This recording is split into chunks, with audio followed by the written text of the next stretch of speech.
சாரிக் அவர்களுடைய பாட்டியும் உமாரியாஸ் அவர்களுடைய அம்மாவுமான பிரபல நடிகை கமலா காமிஸ் அவர்கள் உடல்நலக்குறைவு காரணமாக காலமாயிட்டாங்க அப்படிங்கிற ஒரு செய்தி சோசியல் மீடியாவில் வலம் வந்த நிலையில் நடிகை உமாரியாஸ் அவர்கள் இதற்கு விளக்கம் கொடுத்த விதமாக தன்னுடைய சமூக பக்கங்களில் ஒரு சில விஷயங்களை சொல்லியிருக்காங்க.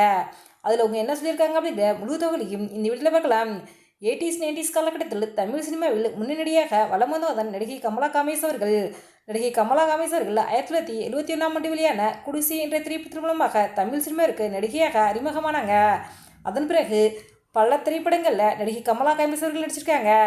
தமிழ் மொழி மட்டுமன்றி கன்னடம், மலையாளம், தெலுங்கு என பல மொழிகளில் இதுவரைக்கும் 480க்கும் மேற்பட்ட திரைப்படங்களில் நடிகை கமலா காமிஸ் அவர்கள் நடிச்சிருக்காங்க. நடிகை கமலா காமிஸ் அவர்கள் மணல் கயிறு, சிம்லா ஸ்பெஷல், 3 முகம், கோபுரங்கள் சாய்வதில்லை, ஆகாய கங்கை, எங்கேயோ கேட்ட குரல், அலைகள் ஓய்வதில்லை, கடலோர கவிதைகள், சம்சாரம் மின்சாரம் என பல திரைப்படங்களில் நடிச்சிருக்காங்க. இருந்தாலும் நடிகை கமலா காமிஸ் அவர்கள் சம்சாரம் மின்சாரம் திரைப்படத்தில் விசுவின் மனைவியாக கோதாவரி கதாபாத்திரத்தில் நடித்ததான் ரசிகர்கள் மத்தியில் மிகவும் பிரபலமானது. அந்த கதாபாத்திரம் இன்றளவும் ரசிகர்கள் பேசப்பட்டு வந்துகிட்டு இருக்குது. நடிகை கமலா காமிஸ் அவர்கள் சினிமாவில் நடிக்க வரதுக்கு முன்னாடி பல மேடை நாடகங்கள் நடிச்சிருக்காங்க. மேடை நாடகங்களில் நடித்தது மூலம் மிகவும் பிரபலமானவங்க தான் நடிகை கமலா காமிஸ். நடிகை கமலா காமிஸ் அவர்கள் நடிகரும் இயக்குனருமான விசு அவர்களுடன் சேர்ந்து பல திரைப்படங்கள் நடிச்சிருக்காங்க. அதில் குறிப்பாக சம்சாரம் அது மின்சாரம் திரைப்படத்தில் விசுவின் மனைவியாக கோதாவரி கதாபாத்திரத்தில் நடிச்சதான் இன்றளவும் ரசிகர்கள் பேசப்பட்டு வந்துகிட்டு இருக்குது. நடிகை கமலா காமிஸ் அவர்கள் நடிகை அப்படிங்கிறத தாண்டி இவங்க நல்லாவே பேட்மிண்டன் விளையாடுவாங்களாம். 1966 நடைபெற்ற செங்கல்பட்டு மாவட்டத்தில் சாம்பியன்ஷிப் பட்டத்தையும் கமலா காமிஸ் அவங்க பெற்றிருக்காங்க. நடிகை கமலா காமிஸ் அவர்கள் கடைசியாக ஆர்ஜே பாலாஜி இயக்கத்தில் வெளியான வீட்லி விசேஷம் திரைப்படத்தில் நடிச்சிருந்தாங்க. இவங்க சின்னத்திரையில் பல சீரியல்கள் நடிச்சிருக்காங்க. பல முன்னணி நடிகர்களுக்கு அம்மா கதாபாத்திரத்தில் நடிச்சிருந்தாங்க.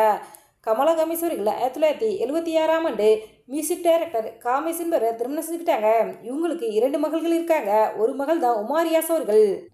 உமாரியாஸ் அவர்கள் அன்புள்ள ரஜினிகாந்த், அன்பே சிவம், கனவு மைப்பட வேண்டும், மௌனகுரு, அம்புலி, மரியான், பிரியாணி, தூங்காவனம் என பல திரைப்படங்கள் நடிச்சிருக்காங்க. தற்சமயம் பிரபல தொலைக்காட்சியில் டெலிகாஸ்ட் ஆக்கிட்டு இருக்க கையல் சீரியலில் முக்கிய கதாபாத்திரத்தில் உமாரியாஸ் அவர்கள் நடிச்சு வந்துக்கிட்டு இருக்காங்க. இந்த நிலையில் 72 வயதாகும் உமாரியாஸனுடைய அம்மா கமலா காமிஸ் அவர்கள் காலமான செய்தி ஒன்று சோசியல் மீடியாவில் வைரலானது. இதை பார்த்த உமாரியாஸ் அவர்கள் தன்னுடைய அம்மா இறக்கலை அப்படின்னும் தன்னுடைய அம்மா நல்லா தான் இருக்காங்க அப்படின்னும் காலமானது எனது கணவர் ரியாஸ் அவர்களுடைய அம்மா ரஷீதா பானு அப்படின்ட்டு சொல்லியிருந்தாங்க. அதாவது ரியாஸ் கான் அவருடைய அம்மா ரஷீதா பானு அவர்கள் கடந்த சில மாதங்களாகவே உடல்நிலை சரியில்லாமல் பாதிக்கப்பட்டு வந்த நிலையில் தற்சமயம் அவங்க இறந்து போயிருக்காங்களாம். நடிகை கமலா காமிஸ் அவர்கள் உடல் நலமுடன் ஆரோக்கியமாக இருப்பதாக உமாரியாஸ் அவர்கள் தெளிவுபடுத்தியிருக்காங்க. இந்த வீடியோ பற்றி உங்களுடைய கருத்துக்களை எங்களுடைய கமெண்ட்ஸில் கமெண்ட் பண்ணுங்க. இது போன்ற சினிமா சீரியல் செய்திகளை உடனுக்குடன் தெரிந்து கொள்ள எங்கள் ரெடாபிள் 2.6 சப்ஸ்கிரைப் பண்ணுங்க.